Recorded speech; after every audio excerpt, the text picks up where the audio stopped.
kulanti wanaagsan daawadayaal ku soo dhawaada wararkii ugu dambeeyay Soomaaliya qodobada aad daawan doontaanna waxaa ka mid ah ciidanka dawladda federaalka Soomaaliya iyo maleeshiyada deegaanka ee macawiisleyda oo deegaano hor leh kala wareegay kooxda al-shabaab ee ku sugan gobolka Hiiraan ee maamulka Hirshabeelle siyaasiyiinta beesha xawaadle oo sheegay inaysan sii wadi karin dagaalka ka dhanka kooxda al-shabaab ee ka socda gobolka Hiiraan iyo xildhibaan Sambaloolshe oo ugu baaqay beelaha kale ee Soomaaliyeed inay dagaalka ku soo wada biiraan si wada jir looga guuleysto kooxda al-shabaab ee ku dhuumaaleysanayo gobolada Soomaaliya. wasiirka diinta iyo awqaafta Sheekh Mukhtaar Roobow Cali Abu Mansuur oo si adag uga hadlay kacdoonka ka socda gobolada dalka ee ka dhanka kooxda al-shabaab fariinna u diray dawladda Soomaaliya. iyo sidoo kale daawadayaal waxaan idin soo gudbin doonaa madaxweynihii hore ee maamulka Hirshabeelle Cali Cabdullaahi Cosoble oo talooyin u soo jeediyay madaxweyne Xasan Sheekh kadib qaraxyadii ka dhacay magaalada Beledweyne. qodobada iyo qaar kale oo faahfaahsanaya daawadayaal muuqaalkan ku daawan doontaan. haddii aad nagu cusub tahay nagu soo biir oo channelkan subscribe saar si aad uga mid noqoto saaxiibada helo wararka aanu halkan soo gelino. aynu ku bilownaa daawadayaal wararka naga soo gaarayo gobolka Hiiraan ayaa waxa ay sheegayaan in ciidamada dawladda Soomaaliya iyo kuwa maleeshiyaadka macawiisleyda maanta ay ku guuleysteen in deegaanna ay kala wareegaan kooxda al-shabaab gaar ahaan deegaanka Yaasoomaan ee dhanka bariga gobolkaasi ee bartamaha dalka. ciidanka huwanta oo qaaday howlgal culus oo al-shabaab dib ay uga wareegeen deegaankaasi oo kamid ahaa kuwii dhawaan ay soo baneeyeen ayaa sidoo kale kusoo waramaya in howlgallada ay sii ambaqaadayaan. wararka ayaa sheegaya in howlgalkaasi ay qayb ka ahaayeen diyaarado dagaal oo dhinaca cirka ka taageerayay ciidamada huwanta ee la wareegay gacan ku haynta Yaasoomaan. gudoomiyaha maamulka gobolka Hiiraan Cali Jeyte Cusmaan oo horkacayay howlgalka ayaa meel fagaara kula hadlay dadka deegaanka wuxuuna ballan qaaday inaysan mar kale ciidamada huwanta dib uga soo bixi doonin deegaankaasi oo ah mid muhiim ah marka la eego dhinaca furimaha dagaalka. sidoo kale waxa uu ugu baaqay shacabka in amniga ay kala shaqeeyaan ciidamada dawladda si lagu hortago weerarada ka dhanka al-shabaab ay ka geystaan gudaha waddanka. xaaladda ayaa haatan aad u kacsan waxaana dhaqdhaqaaqyo ciidan laga dareemayaa qaybo badan oo ka mid ah koonfurta iyo bartamaha Soomaaliya. Hiiraan ayaa xudun u ah kacdoonka ka dhanka al-shabaab kaasi oo deegaano dhowr ah laga saaray kooxda al-shabaab. si kastaba howlgalkan ayaa ku soo aadaya xilli shalayto qaraxyo ismiidaamin ah ay gilgileen magaalada Beledweyne ee xarunta gobolka Hiiraan kuwaasi oo geystay khasaare xooggan. dhinaca kale beesha xawaadle oo u badan gobolka Hiiraan ayaa waxa ay niyad jab ka muujinayaan dagaalka ka dhanka kooxda al-shabaab iyadoo ay sheegeen in dagaalkaasi aan marnaba lagu guuleysan karin haddii dhammaan beelaha Soomaaliyeed ay u midoobi waayaan oo wada jir kooxda loo go'aansado in la ciribtiro.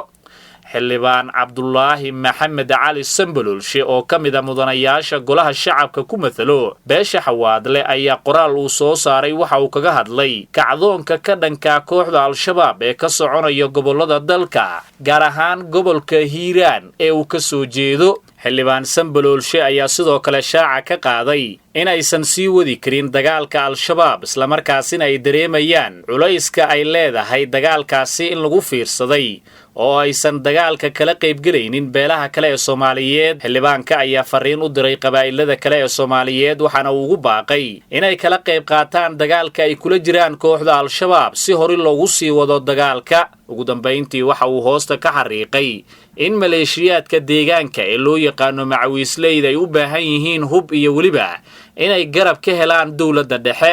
hadalka xildhibaan Sambaloolshe ayaa imanaya iyadoo sidoo kale madaxweynihii hore ee dawlad goboleedka Hirshabeelle mudane Cali Cabdullaahi Cosoble qoraal uu soo saaray uu kaga hadlay dagaalka ka dhanka kooxda al-shabaab iyo weliba sidoo kale qaraxyadii ka dhacay magaalada Beledweyne ee xarunta gobolka Hiiraan. madaxweynihii hore ee Hirshabeelle ayaa soo joodiyey hal arrin oo uu tilmaamay in laga miro dhalin karo dagaalka lagula jiro al-shabaab taasi oo ah in dalka la geliyo xaalad degdeg ah si uu u wajaho kooxdaasi lala dagaalamayo ee al-shabaab sidoo kale waxa uu rajo wanaagsan ka muujiyey in howlgallada ka socdo Hirshabeelle ay guuleysan doonaan isla markaasina kooxda al-shabaab laga saari doono maamulkaasi cusuble ayaa qoraalka uu soo saaray waxa uu ku soo aaday iyadoo weli xaalad murugsan ay ka taagan tahay magaalada Beledweyne kadib qaraxyo ismiidaamin oo kooxda al-shabaab ay ka fulisay gudaha magaaladaasi Beledweyne kuwaasi oo sababay khasaare isugu jiro dhimasho iyo dhaawac iyo burbur hantiyadeed ugu dambeyntiina daawadayaal wasiirka diinta iyo awqaafta Soomaaliya Sheekh Mukhtaar Roobow Cali Abu Mansuur oo ka qayb galay kulan ka dhacay magaalada Muqdisho ayaa ka hadlay kacdoonka ka dhanka kooxda al-shabaab ee ka socdo gobolada Soomaaliya Roobow ayaa sheegay in qof kasta laga rabo in uu ka shaqeeyo sidii loo sugi lahaa amniga la isagana kaashan lahaa sidii loola dagaalami lahaa kooxda al-shabaab oo uu sheegay inay diidan yihiin dowladnimada Roobow ayaa Xuseen markii dowladda Soomaaliya ay go'aansatay inay iska celiso kooxda al-shabaab la arkay haween badan oo cunno iyo weliba raashin siinayo ciidamada si ay ugu caawiyaan uguna dhiirigeliyaan ciidamada dagaalka ka dhanka kooxda al-shabaab tihiin shareecadeenu intay haweenku ikraamtay ama sharaftay ama weynaysay ama ay qadarisay diin qadarisay ma jirto ee ogaada horta marka hore waadna ogtihiinbe maxaa yeelay dhammaantiina ama badankiina waxaad tihiin hadda gabdhaha Soomaaliyeed waxbay barteen dakaatiray leeyihiin culimay leeyihiin professoray leeyihiin wax walbay leeyihiin ee hadda waxaadan ogeyn idin sheegi maayo laakiin waxaan wada hubnaa wada qiraynaa shareecada Ilaahay inay haweenku sharaftooda kor u qaaday xuquuqdooda ay kor u qaaday ay weynaysay intay shareecadu weynaysay diinteenu ay weynaysay diin sidaa oo kale gabadh u weynaysay ma jirto horta aan ogaan waan ognahay aan banaanka u soo dhigno qofka aan ogeyn aan u sheegno qabla shariica nabi Muhammad intuusan imaanin gabdhaha say ahaan jireen iyo meeshay mujtamaca ka joogeen waad ogtihiin iyo sida nabiga sallallahu alayhi wasallam uu kor ugu qaaday xuquuqda ay leeyihiin marka horta intaasa nagu filan ma nagu filan tahay shareecadeenu waxay na siisay xuquuqa ma nagu filan tahay alxamdulillah haddii ay dhacdo gabdhuhu marmar inay wax dareemaan waa laga yaabaa haddii tafsiirka diinteena laga xumeeyo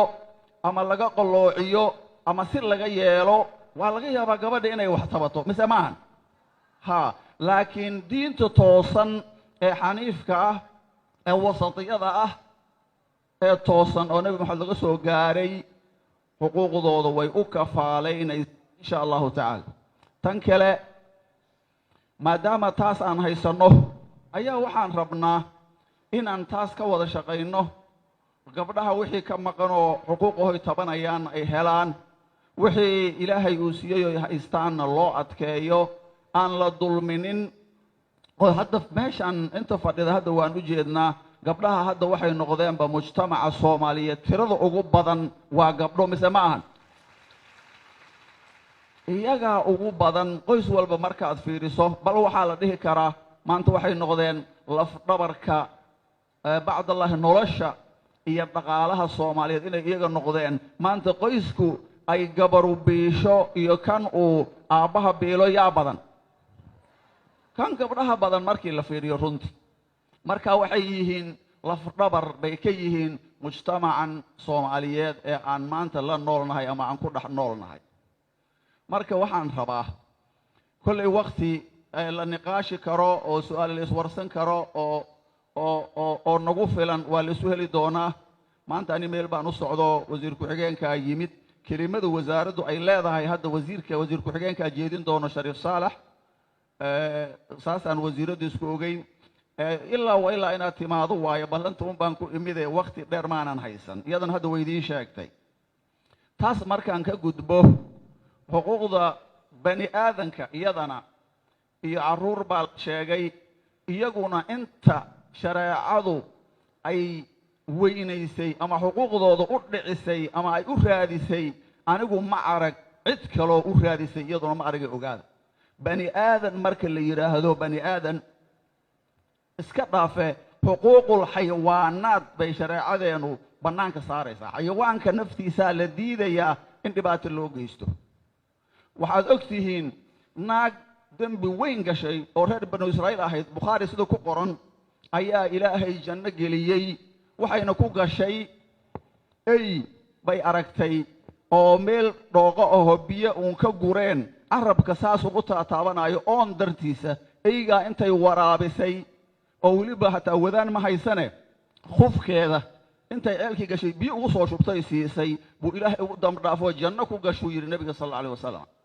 bukhaari buu ku qoran yahay xadiidkaasu xuquuqda xataa bani aadan iska dhaafe tan oo xayawaanaadka xataa shareecaduna meel bay saaraysaa bani aadannimo haddii la yidhaahdo wax shareecada la midahu ma jiraan xuquuqda bani aadanka uu leeyahay inay dar yeesho waxaad garanaysaan nebiga sal alla alay wasalam ninay ishayeen ayaa habeen ciidankiisu soo qabteen markay soo qabteen ninkaas umaamata bnu usaal baa la dhihi jiray gacantay ku soo dhigeen masjidka nebigay ku soo xireen nebiga markuu arkay wuu gartay nin hogaamiye ah oo wuxuu ahaa ugaas ah buu ahaa bal warrama maxaad haysaa buu yidhi humaamo war adag buu ku yidhi wuxuu yidhi in taqtul daa dammin wa in tamnun calaa shaakirin wain turid ilmaala fasal tucta maa shi'ta buu yidhi haddaad idishana wuxuu yidhi qof dhiigle baad dishay haddaad galladaysato oo wuxuu yidhi aad abaal i gashatana qof abaal la gashan karaan ahay haddii aad madax furasho doonaysidna wuxuu yidhi xoolo waan haystaahe sheego waa lagu siinaya inuu islaamaysaa buu yidhi islaami maayu yidhi anigu lagama yaabo ma islaamaayo nebigu waa ka tegey waa ku soo noqday kelimadii buu ku yidhi tii buu ku celiyey isagoo diidan buu nebigu yidhi iska daaya ninkaan ha tagay markuu horta nebiga ka jeestay buu yidhi moxamedow waa gaajaysanahay nebigu wuxuu faray hashiisii in loo soo liso hashii nebiga in loo soo lisho nin cadowgaaga ah oo ku dilayey oo gacanta aad ku soo dhigtay hashaada inaad u listo yaa laga helayaayoo kale yaa marka shareecada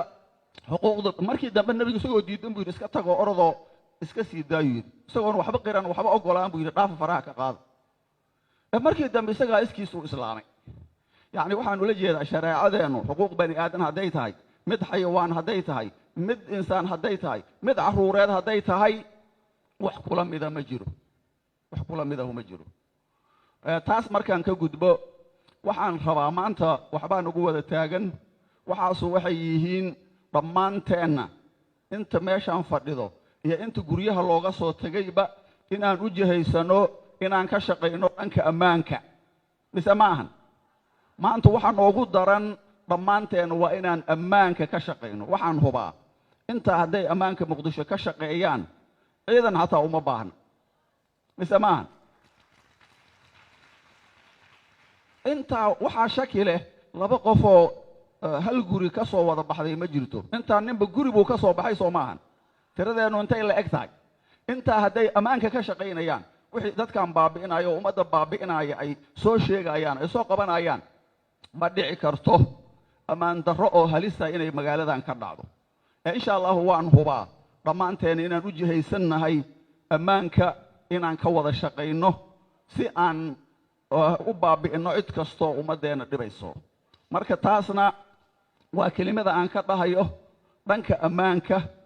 waad og tihiinoo nebi ibraahim baa calayhi salaam markuu u duceeyey markuu yidhi rabbi ijcal hada albalada aaminan wuxuu ka bilaabay rabbi ijcal hada albalada aaminan buu horta ka bilaabay beledkaan ilaahow ammaan ka dhig buu yidhi ammaan buu ilaahay u bariyey kadib buu yidhi warsuquhu min athamaraat kadib buu yidhi ma ogtahay kadib uu arsaaq u dalbaye markii hore wuxuu u dalbay ammaan ilaahay inuu siiyo ammaan haddaan la haysan arsaaqdu wax ay tahay ma leh waa la isboobaya waa la isdhacaya waa la isbaabi'inaya marka ammaankaas isagan inaan ka wada shaqayno waad ogtihiin hadda waddanka wuxuu galay in ay iska dhiciyaan dadkan balaayada noqday ay iska dhiciyaanay bilaabeen shabaab iyo wixii la mida waad ogtihiin oo hadda gobollada oo dhan waxaa ka bilowday howlgallo la isaga dhicinayo bal ma aragteen qof dadkii aan waxba u haynin isaga oo ceelasha ka duminayo oo guryaha ka duminayo oo baabi'inayo aan waxba u ogolayn taas markay dawladdu go'aansatay inay iska dhiciso waxaa runtii dowr fiican ka qaatay ballanna qaaday inay ka qaadanayaan gabdhaha taas aad baan ugu mahad celinaynaa intay ka qayb qaateen wasiiradda gabdhahay hogaaminaysay gabdhaha banaadir iyo dhammaantooda waan aragnay hadda meelaha ay ka socdaan iska xuraynta ay ka socoto